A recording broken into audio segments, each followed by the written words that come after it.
How do we know when to put the story down? What clues tell you that you can go no further at this time and have to take a different route? When do you know you're ready to pick that story back up? Or when is the story idea dead and you know it will be buried forever? Do you ever take unusual steps to fall back in love with one of your discarded story ideas?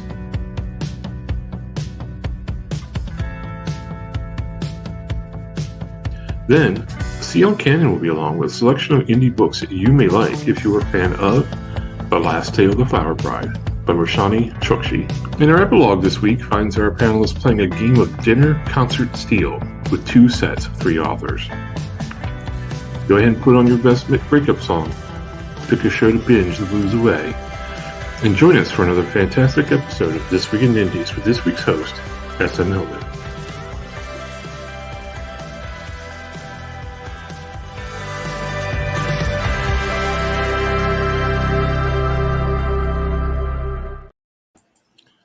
Hello, everybody. Welcome to another wonderful edition of This Week in Indies.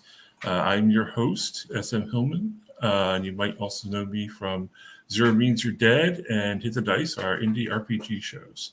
I just flew in this morning from Chicago, and my arms are killing me. Cha-cha-cha-cha-cha. All right, there we go. There's my lame joke for today. But enough about me. Let's go ahead and introduce our panelists who are going to be here today.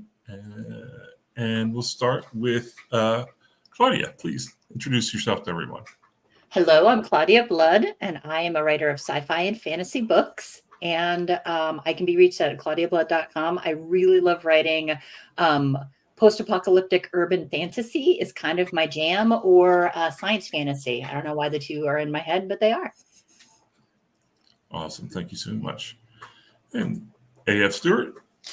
Hi, I'm Anita Stewart. I write under A.F. Stewart. I write horror, fantasy, poetry, steampunk, soon-to-be paranormal cozy mystery. I also host the podcast Shadows and Ink for Crystal Lake Entertainment, the Go Indie Now show Words That Kill, and I have merch stores over at Zazzle. So yeah, I'm way too busy for my own good. Busy is good. Paul? I'm Paul Davis, or Storyteller Davis. You can find me at storytellerdavis.wordpress.com. I'm going through and changing some website stuff. I write primarily fantasy, and I like to base my fantasy on different mythologies that aren't written about as often. Excellent. And finally, our own CL Canon. Hey, I'm CL Canon, aka Courtney Cannon. I own Fiction Atlas Press, and from time to time, I do some things here on Indie Now, like the Indie Connection and our monthly marketing tip and panels like this, and also help authors find their audience over at Fiction Atlas. And then sometimes I actually get to work on some of my own stuff, and I write fantasy and sci-fi, usually YA fantasy and sci-fi. I will be in Washington, D.C. on June 8th and 9th at Imaginarium Book Festival, so come see me if you're going to be in the area. Thank you so much. Welcome. I appreciate you all being here today. Let's just dive into it. When do you know, and Claudia, we'll start with you. When do you know when it's time to put a story down? Oh, you're muted. Ha-ha! I don't know about you guys, but I have lots and lots of ideas, and most of them suck. And so you kind of put them through their paces in the beginning, like mentally, to try to figure out if you're even going to put some words on the page. And so that's the kind of flush of figuring out whether you're going to work on it for me. I don't know if you guys are the same. Yeah. I don't exactly put stories aside. I sort of slide them to the back burner if I get stuck in something. And so it's like I'm always cycling through stories. Like I've got like dozen works in progress going on at the same time at any given time. So if I get stuck on one or something's giving me a problem, I just slide it to the back burner and move on to the next one. So the back burner for you, is that, do you physically move the file somewhere else, or do you just keep it, just keep a list of the files that are on the back burner? It's more like it's a list of in my head of what it's like. I've got such and such. I got this this I want to work on now, because for some reason my mind says, yeah, this one is kind of generating ideas now. And then I'll put the rest of them aside for a while, but sometimes another one will sneak in and kick all the other ones down the list. It's like my mind is chaos all the time. So Gotcha. Paul?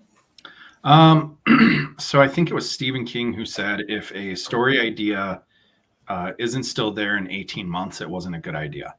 I usually have a few story ideas going at any given time where I'm writing notes, reading research for it, doing stuff like that.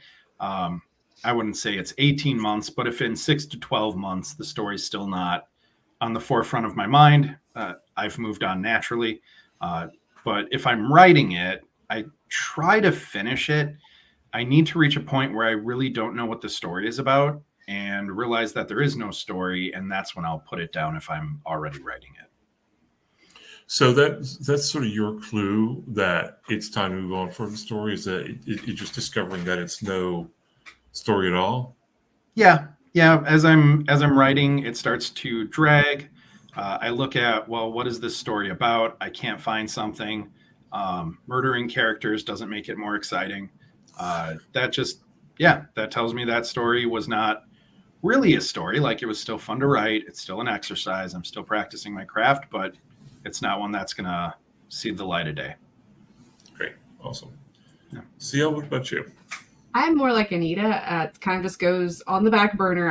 I will cycle through what I'm interested in writing and usually go back to it. I have notes probably from 18, 19 years ago of stories that I will eventually kind of get back to. And it's, of course, not going to be the same story because I've grown and progressed so much. But the idea is something that I liked enough that I'm going to keep it. I'm a keeper. If you can look behind me, I am a clutter person. I collect everything. I collect, all books, Funkos, all kinds of things. So it's really hard for me to let go of stories that I should have thrown away, but I usually find some way to reimagine whatever notes that I have into something that is a lot more workable and better after I've gone back to it. So it sounds like nobody really rarely puts a story to death unless there really isn't anything there. What do we have I know for myself, sometimes I will get introduced to a new idea that's a lot sexier than the idea I'm working on. And that will sort of, I think something you mentioned, will push that away. Is that something that happens to everybody? Not just to anyone? Oh, yeah. We're all like, oh, yeah. That's like your TBR. You know how you got that one that sneaks up on the top of your pile of 100? Same thing with writing. Right. Yeah, it's like I've got, like I said, I've got like 12 manuscripts I'm currently working on actively, and yet yesterday another idea snuck in there, and it's on the page now. So, but it's kind of been, I pushed that one deliberately down the list because I got too much to do at the moment. So, but yeah, it keeps growing. If I do have one of those ideas, I try to, I'll jot notes down on like a notebook or something, but I try to stay very dedicated to whatever my current whip is. So whatever I'm writing until I hit the end, I try very hard not to write anything other than maybe like a 5,000 word short. Do your ideas come with, like, for me, some of them, like, they have like inherent sizes to them. So if there's something that comes that's like you said, like a 5,000 word or something short, I might sit down and like just try to pound it out while it's still live and active in my brain before, like, putting it back to the backlog.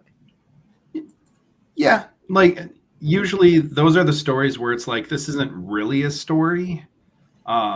It's a short, it's a neat concept, but it's not gonna like become even a novella. Yeah, some idea.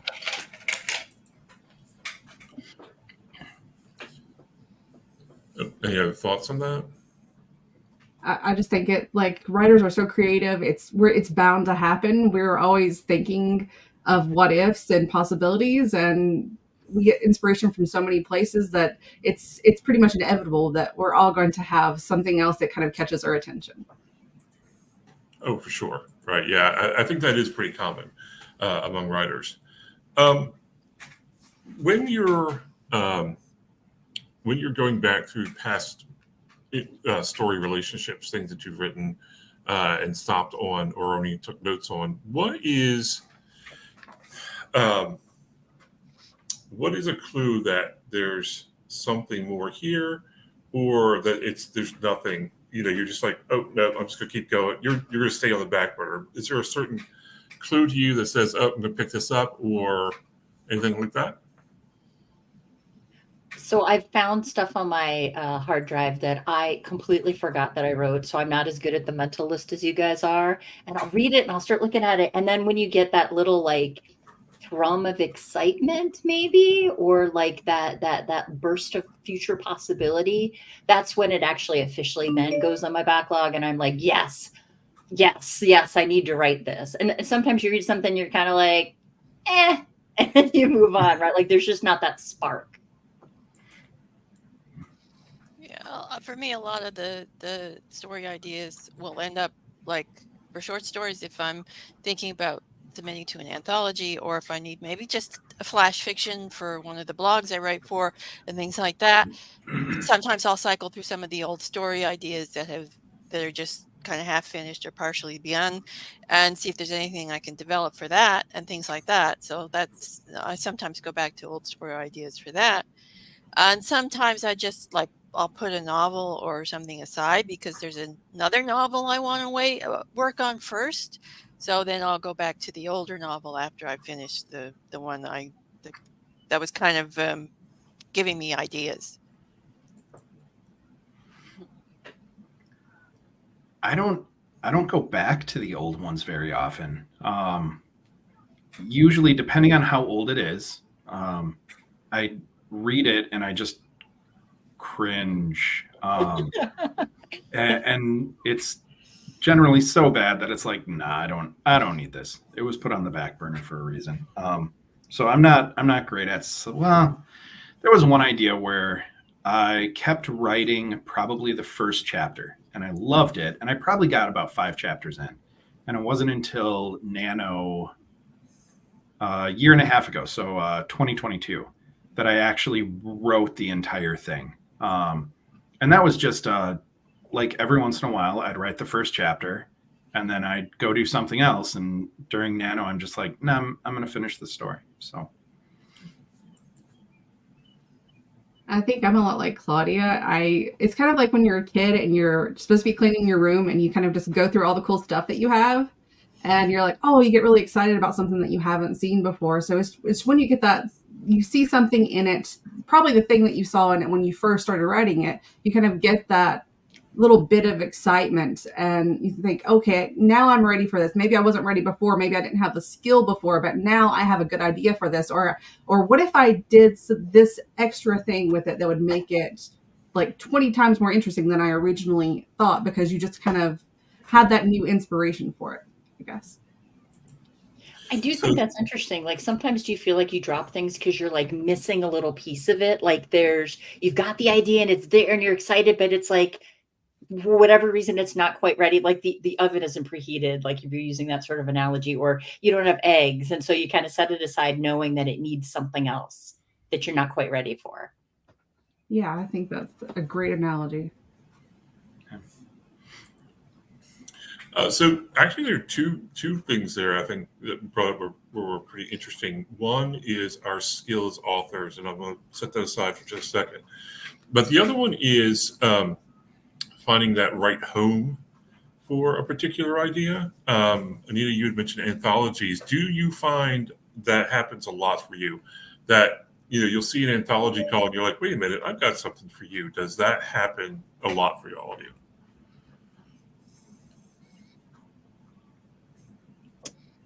I wouldn't say a lot, but I do get a lot of inspiration just from anthology calls. So that's more new ideas. But sometimes I will have something that I'm like, okay, I could rework this and that story idea, and it would probably fit that theme. And so I'm going to try to submit for it. And sometimes I'll submit for it. Sometimes I don't make the deadline, but eventually it gets written. And it's all because of that anthology had a prompt for it. Right. Yeah, I mean, I've done it a few times. I mean, like Courtney said, I don't necessarily do it a lot. especially lately, because I haven't really been submitting to anthology lately because I've been working on my novels. So, yeah, but that has happened in the past. I mean, it happens a little more for me for flash fiction Mhm. because, like I said, I write for a couple of flash fiction for a couple of blogs. So some of these old ideas that I've had that I thought, well, maybe they'd make good short stories. Instead, I'll work them into flash fiction or even Drabbles for my own blog.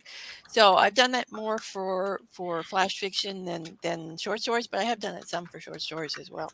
And a couple of old short stories that were actually finished have been expanded into books now. So there's that as well. Right. Mhm. Yes, like they were saying, sometimes those anthology calls, like the combination of, I saw one where there was, it was Fae and bands or something like that, I think was what I saw. And I was like, oh, that could be kind of interesting, you know, and I do have like a whole backlog of things that are half finished that you go through and go, what about this? What about that? And then, or start something new. Like it could turn into a start something new as well. It all depends.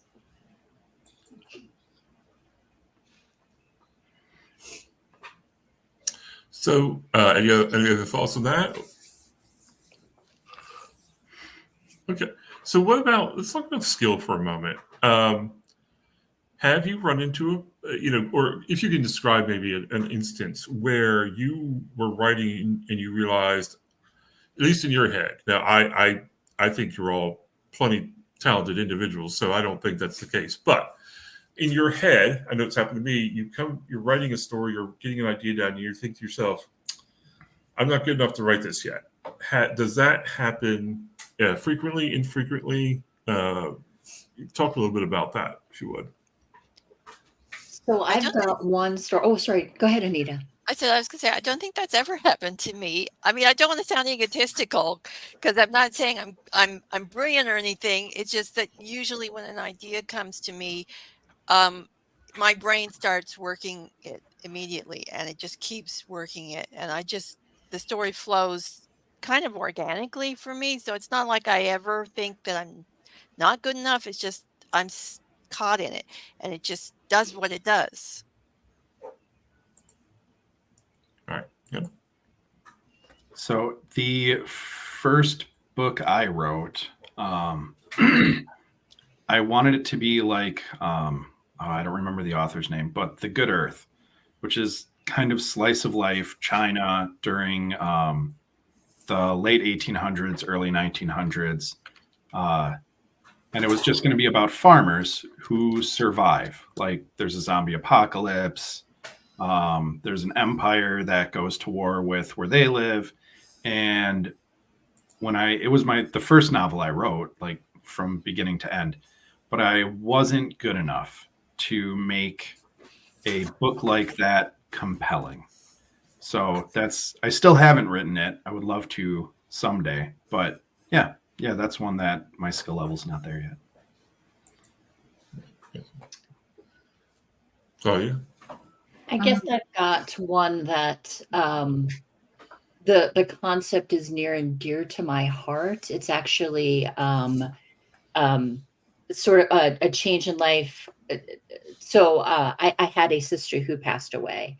And so this is the story sort of her, if things had gone differently, and sort of, putting her as the hero of this story.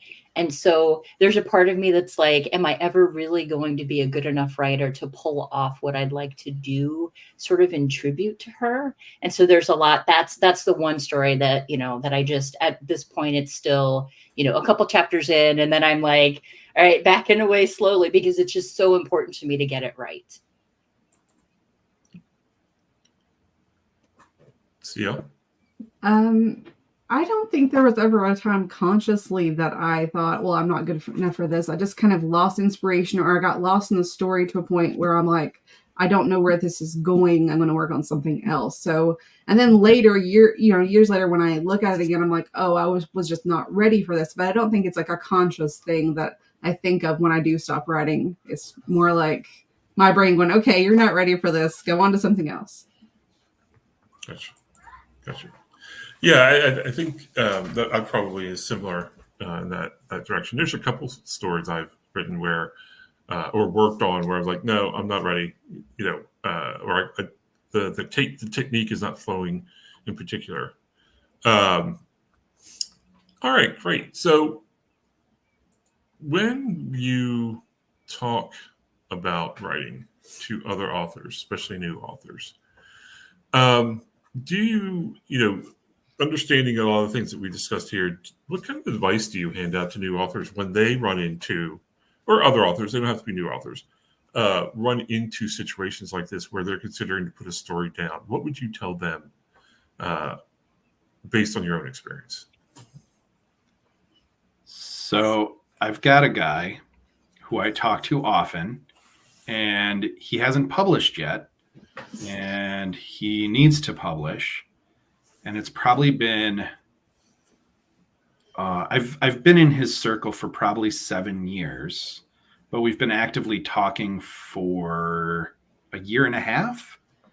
And he keeps putting stories down and cycling. And so my advice to him is sit down and finish your story, because his problem isn't like, oh, the skill, or it's the same problem I think any new writer has, which is, well, I'm just going to keep flittering between 20 ideas and never finish one, so I don't have to publish, because secretly I'm scared to publish as much as I say I want to. So to most new writers, finish your story. That's what I would tell them if they think they're going to put it down. And maybe it's not good, but at least they've finished a story, which I think takes kind of that uncertain bite out of future stories. So, yeah. Can I add on to that too? Yeah, please. Because it's not only finish the story, but sometimes I think that first story that people try to do is so complicated. Like they're trying to do so much. And like, it's like, can you just do a draft where you get the story done? Like from end to end, like the first thing that I did. So like for me, right, the first story that I got out, I was trying to write a mystery kind of paranormal thriller kind of thing. And it was kind of all over the place. And finally I had the advice, just like write a simple story. And so I took that story and did just the mystery aspect, didn't have any paranormal, didn't have anything crazy inside of there, and wrote it and hated it, but it was done, to your point, right? Like I had finished it and had done that novel, and that gave the little boost to go back through and editing and make it the story that I wanted it to be. So like you said, if you can focus and maybe simplify so you can get that first draft done, and then, but again, you can't squibble like you were talking about with the, constantly editing it, because it will never be perfect. And at the point where you think it's done enough, moving on. I'm sorry I interrupted you. No, that's what I think it's Seth Godin. He talks about it's better to ship something imperfect than to never ship something that still is imperfect. So, yeah. Well, and what is perfect too, especially when you're talking about writing, right? Like there's so many, like maybe you've got a grammar issue, whatever, right? But is your story good? Did you draw people in? Did they want to read your next thing and follow along? Well, then you know what? It's perfect. Now, I'm not saying send it out with like it's a load of crap, like do some due diligence, but at some point the ROI on it, you just have to let it go. Yeah. And you can't be writing the same story for 50 years until it's where you could be. That was the best advice I got, because I did a 5-story series, and someone's like, remember, this isn't your magna opus. This is your opening. So move on. Yeah. Did you guys see that study they were talking about? And it's sort of half related, but like with pottery. So they had 2 different classes, one where you would produce the perfect pot, and you would spend the whole entire class trying to produce this perfect pot. And this other class where there's like, have fun. You're getting graded on how many you do. And at the end of the class, the people who just kept producing pot after pot, made mistakes, did the things they needed to, got passionate about it, weren't afraid. Those are the people who produced the pots that were just amazing and had grown their skill. So I think we as authors, it's the same thing. Like we can't be afraid. We got to get stuff out there. AF or CL? Any thoughts? Well, I agree. Advice to like just finish the first draft. Don't worry that it's crap, because it's always going to be crap. No matter what you're writing in the first draft, it's always going to be crap. That's the advice. But also, I've seen a lot of writers and new writers get stuck in places, which you do. So if I see that and a writer's asking about an advice, should I just chuck the whole manuscript? I don't know where to go. I don't know where I'm going with this book. Should I just chuck it? I say, no, don't chuck it. Just take a step back, take a break, let your brain rest for a while, and then go back to it. And more often than not, you're going to solve the problem that you were having. Absolutely. I think that is very solid advice on that regard. CL, any thoughts? I have the same advice when someone asks me what they should do. Usually they're getting burnt out because they worked so hard on it and they laser focus so hard on it. I tell them, take a break. Was there anything that inspired you to write this? Like sometimes you will get inspiration from like music or a location or something like that. And oftentimes like revisiting that or, taking some time to just chill and even sometimes go to something completely different will let your brain stop focusing so hard and stop burning out, and you kind of get a little bit of time to heal and then just come back to it. It's the same thing like when you're editing, they say, go put it in a drawer for a week and then come back and look at it and you'll see all your mistakes. You won't be so familiar with it. So just taking time to not be so laser focused can really help. And that's usually what I tell them to do. And especially the thing about, if there was a song or if there was a TV show or whatever inspired you, whatever gave you this spark of idea, sometimes revisiting that can really be like, oh yeah, that's why I was writing this. So you obviously you're helping out authors all the time. Do you find a lot of them are like working on something with you, they will put it aside for a long time? Or does that happen often? Or I don't usually work with authors as much in the before process. I just have a lot of authors that do come to me like in my DMs a lot of times for advice. So usually I will give out advice for that, I guess, based on my own personal experience. But I also am an editor. So when they come to me with editing problems, like we have what they give to me and I edit and then I give it back to them. And so sometimes there will be lulls in between that, or they'll be like, well, I don't know what to do with this scene that you pointed out. And I'll try to help them, get ideas. But I mean, I don't have as much experience, I guess, in that, like personally with other authors. Gotcha. Just as something curious that came to mind while we were discussing this, have you ever received feedback that made you put a story aside, like from a beta reader or someone who's just you're an alpha reader or reader, anything like that? Have you ever just been like received that feedback and like, oh gosh, and it sort of just killed the flow for you? Yeah, I absolutely have. And I think the core of the problem was that their take on what the story was didn't match what it was in my head. And that dissonance, it didn't I didn't want to take their advice. I didn't want it, right? Like, that's not the story I'm writing. So, so it ended up putting it aside because I couldn't figure out how to get over that dissonance. Gotcha. Yeah, I had the same issue.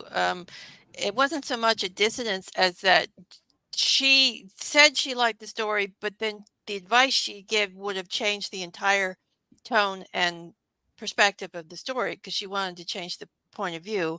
And so it's like, no, it's like, what? Does she have a point? Does she not have a point? It's like, no, just put the story aside. I can't deal with this. Gotcha. I like the work in silence method where I need to fix this. I know I need beta readers and stuff, but I just write it until it goes to my editor. I've never had an editor that made me feel dissuaded. Even when I have had people read it and they come back to me, it's like, well, I didn't like these things. And sometimes it's like, well, what you didn't like is what I was aiming for. So I hear you as a negative, but I take it as a compliment. And if it's constructive, cool. If it's not constructive, it's like, whatever, I don't care. So yeah, I don't know. I'm kind of an a-hole on that where it's just like, if you're going to give me advice that's not helpful and you're not in the, as Roosevelt puts it, arena too, then F off. So Nice. Gotcha. I don't want to go like family therapy here, but there have been like times that like family was not as supportive and really made me question when I was writing something if it was worth doing, and I put it aside. Eventually I went back to it, but for a while I really hated that one story that I was writing because of the criticism that I got. But then you have to kind of remember they're not experts. They have their own motivations behind things. If it's something constructive and it's going to improve your story and you really believe that it was well intentioned when someone told you, then yeah, you can try to fix it. But if someone is just being an a-hole, just ignore it. It's okay. That there's lots of a-holes out there. Oh yeah, for sure. And everybody comes to reading with their own agenda, right? So I think you have to take that in mind when they're giving you that advice. Awesome. Well, let's go ahead and take a quick break, and let's hear from CL Cannon and the Indie Connection.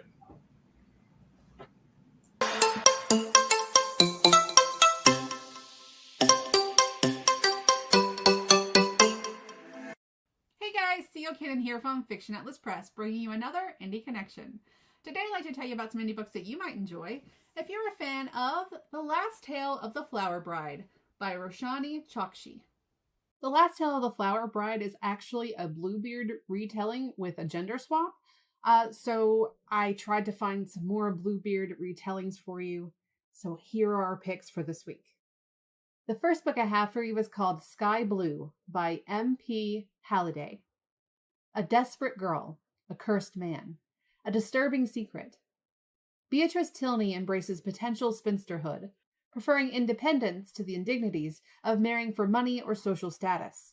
But when her father dies, leaving her family penniless, Beatrice must sacrifice what she values most, her heart, to protect those she loves. She enters a marriage of convenience with Monsieur Dumas, a wealthy and alluring French widower, whose 4 former wives mysteriously died. Despite being showered with riches in her new seaside manor, the home creaks with ghostly whispers, and strangely dark magic seems to reside within and inside Dumas's heart. At times, Dumas seems to transform from an alluring gentleman into a monstrous being consumed by rage. But Beatrice can't resist falling for him. She must unravel the magical secrets Dumas hides and unlock the truth buried deep within his heart before an ancient evil destroys them and their new love forever. The second book I have for you is called Castle and Key by W.R. Gingle. A groom with a beard of blue, a bride in lace of gold, and a house running red with blood. Returning to Glaus from a diplomatic mission with her own personal cohort of horse lords, Susan Farah is looking forward to a hot meal and a good night's sleep at the closest inn. Once ensconced in her room, however, what she finds is a frightened young woman in golden lace hiding in her wardrobe. The next morning, Susan learns that her late-night visitor was a new bride, passing through the town on her way to the castle on the hill. The latest in a long line of castle brides, and the only one still alive. No one seems to know if the house itself is consuming bride after bride, or if the broom is marrying and then murdering his brides for reasons of his own. Obviously, someone needs to do something, and luckily, the castle has an opening for a maid. All Susan needs to do is stash her favorite Glaucian horse lord in the pantry for a few nights to watch her back while she solves the mystery and avoid any unnecessary household drama.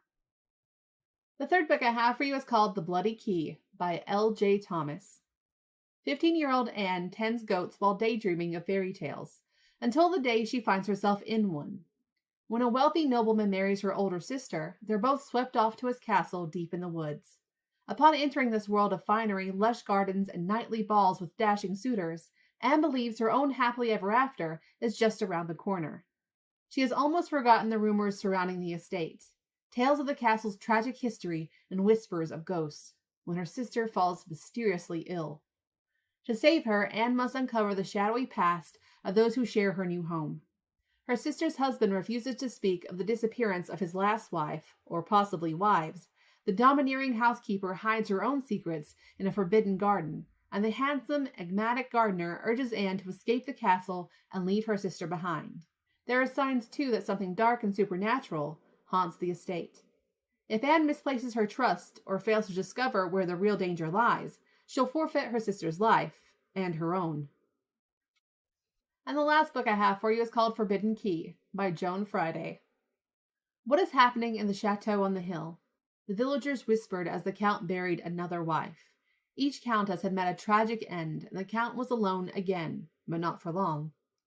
Dazzled by his interest in her, Marie feels strangely drawn to the count and his wealth. But what of the family curse in the chateau upon the hill? 4 wives, all dead. Was there something evil there? Marie was sure it was only gossip. It was his servant Martel with his sly ways that she didn't trust. And it was so alluring, the thought of being a countess and having everything. It would solve all their problems. But Marie's troubles were only beginning. Okay, that's all for me this week. I'll see you next week on Indie Connection. Bye.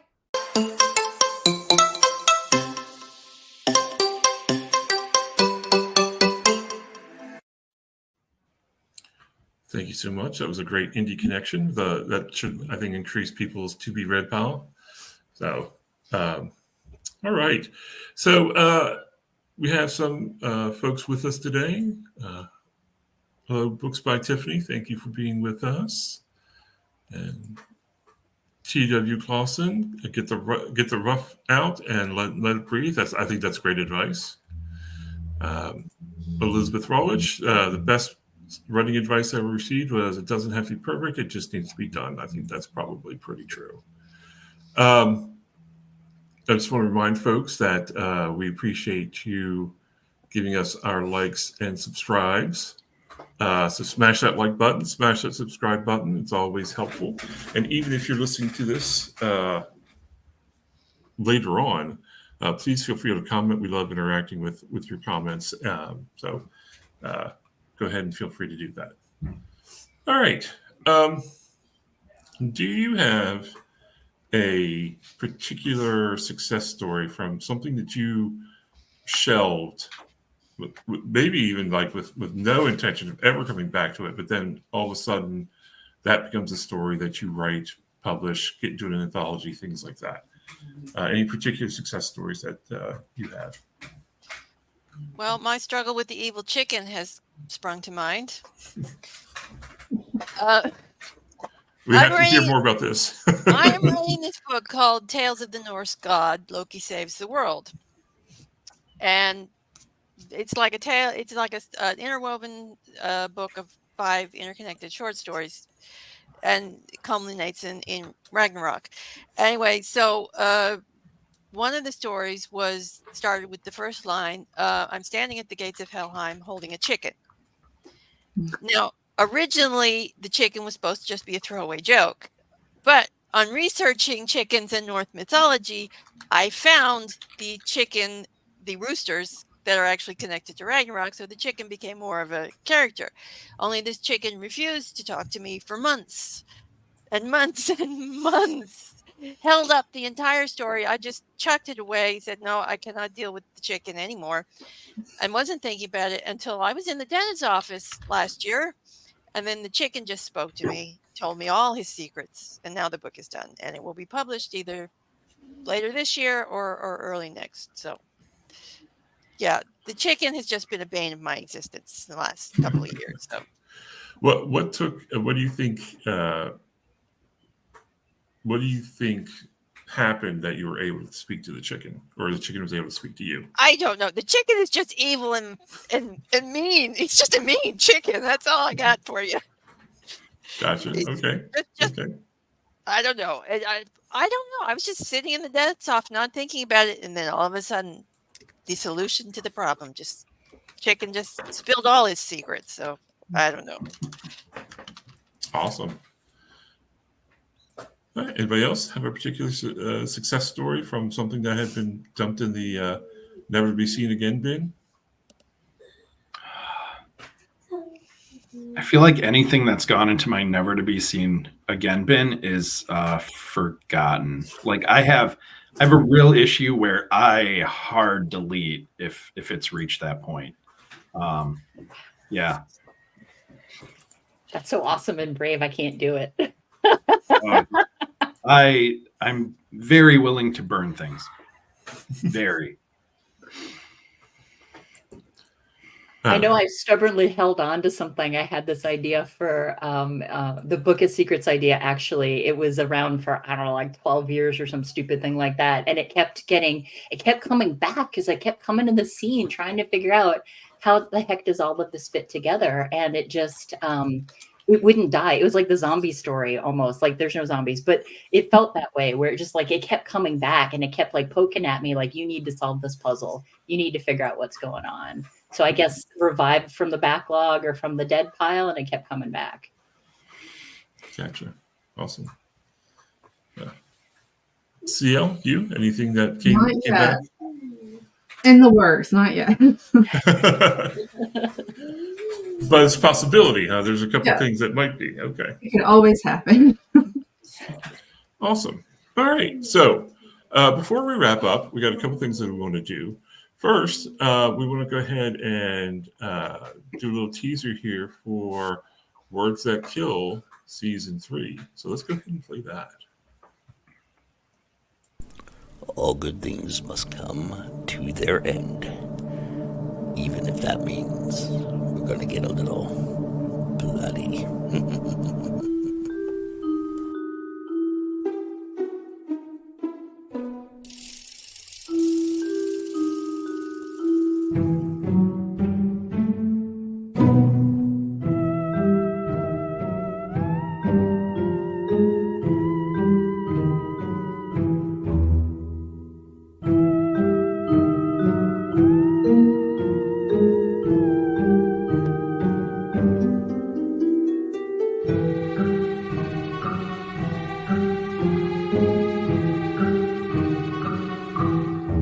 Okay, and that's the end of this episode. And be sure to join us for the next episode of Words That Kill. And bye for now.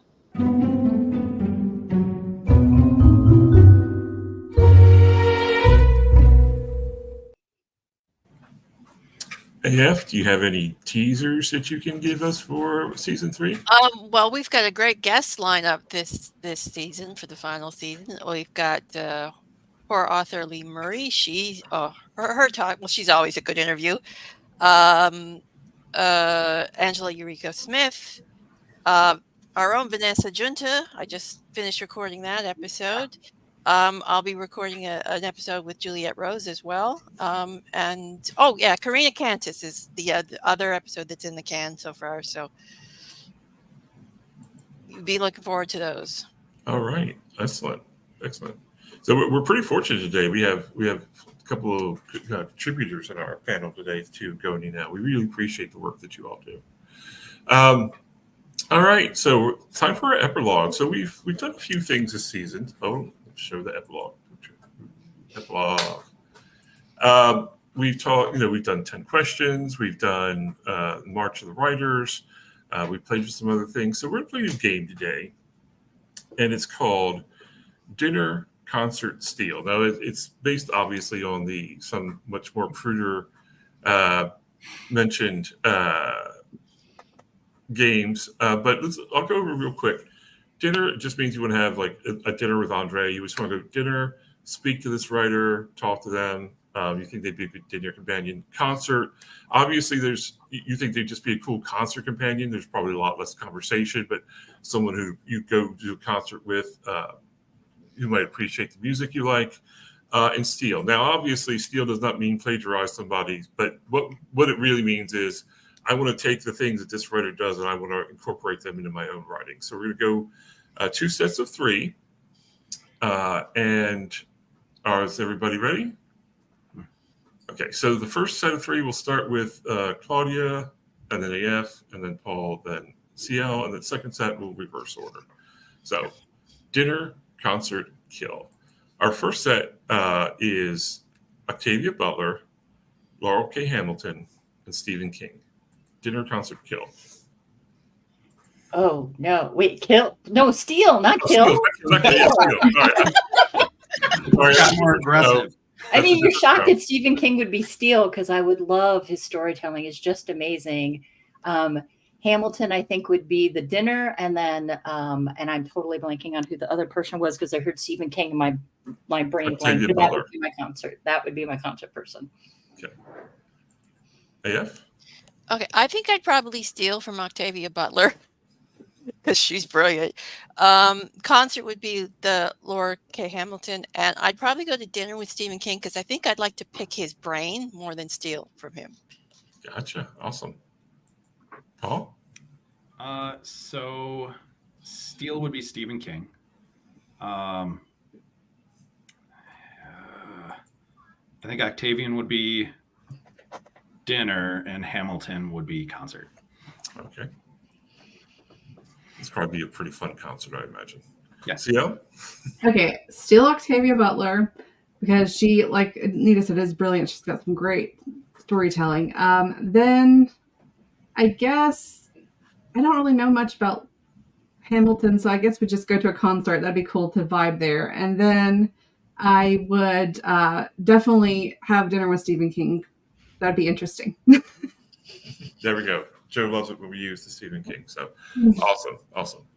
All right. So CL, we're going to start with you for our next three. Okay. It's these are some classics. Shirley Jackson, Flannery O'Connor, Arthur C. Clarke.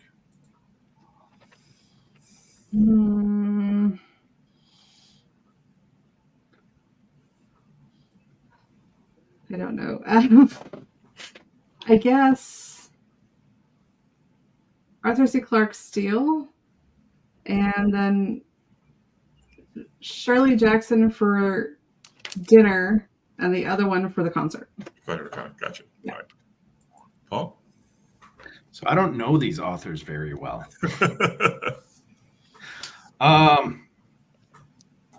I would do Clarke dinner, Jackson concert, and I don't remember who the third one was. Flannery O'Connor. So Steele. Oh yeah, definitely Flannery O'Connor Steele. Yeah. AF? Okay, so Flannery O'Connor, I would have concert. Arthur C. Clarke would be dinner, and I definitely steal from Shirley Jackson. Gotcha. Awesome. Claudia? Arthur C. Clarke, I would steal, though I'd like to bring him to dinner too. Can I have him in 2 spots? And then I would put O'Connor as dinner and then Jackson as the concert. Awesome. Those are some great picks. Thank you so much for playing in our epilogue of dinner, concert, steal, not kill. Not kill. At least that's the one you switched because. Yeah, it would be. Right. Absolutely. All right. So let's just wrap things up here. We've already really talked about advice that we would hand out. Any advice that you received that was good? We've talked a little bit about it, but as we wrap up the show, any advice that you received that helped you revitalize a story you were working on? It's the not my cookie advice that I think is everybody should know. And that's when you're receiving feedback. So it's this whole concept that if you're baking a chocolate chip cookie and someone doesn't like chocolate chip cookies, there's no changes you can make to make them like it. And so really sort of evaluating to make sure that they like your cookies before deciding how seriously to take their feedback. Awesome. So in my first novel, there was a student-mentor relationship that started to drag on. And the mentor was a crotchety old man who was very set in his ways and knew what he was doing.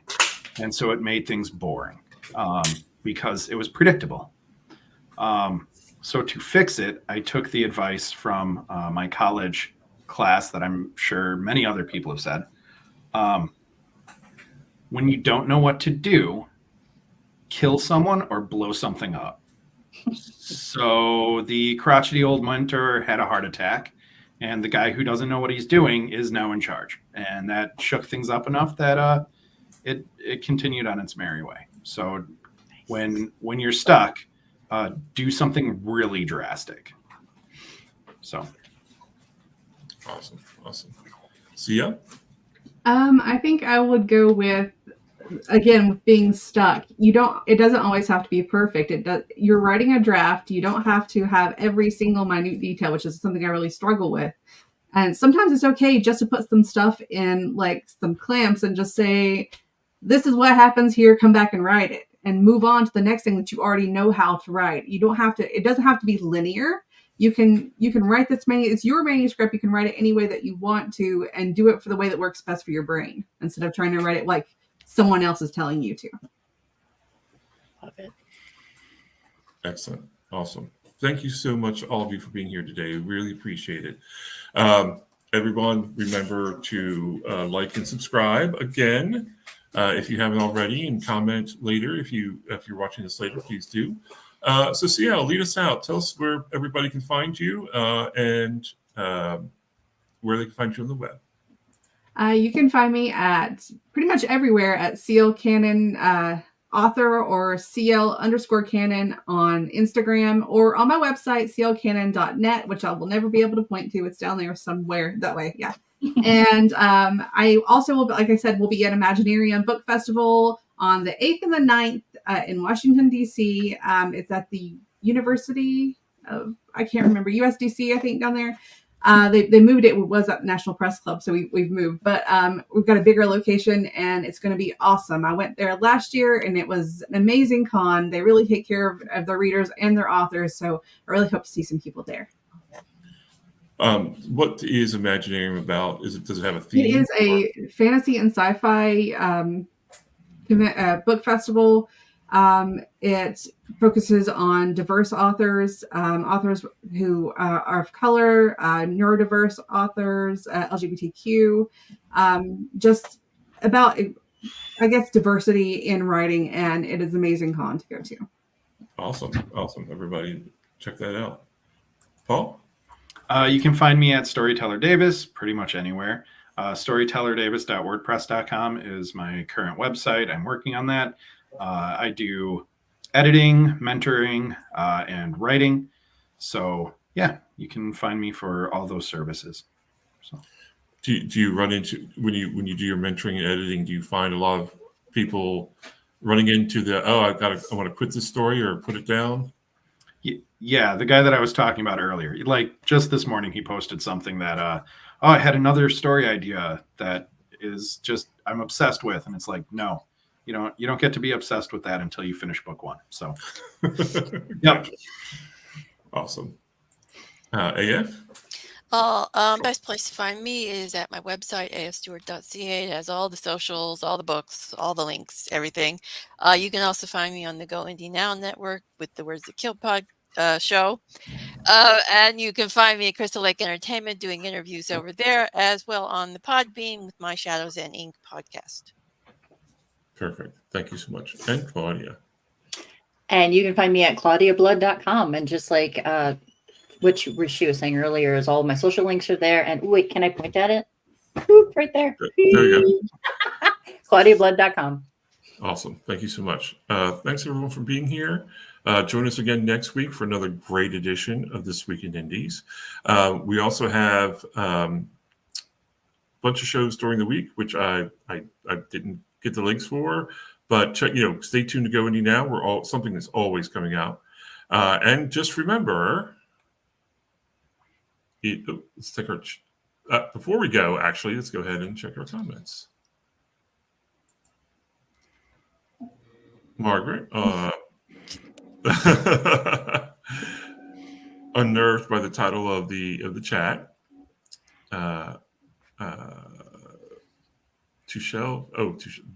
Gotcha. Okay, yes. Thanks. Thank you, Margaret.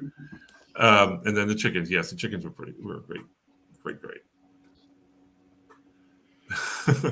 All right, everyone. Thank you so much for being here. Thank you for the comments. Thanks for everyone for watching. And as soon as I can find the link here, hold on. I got it. There we go. Remember, it is always time to go indie now.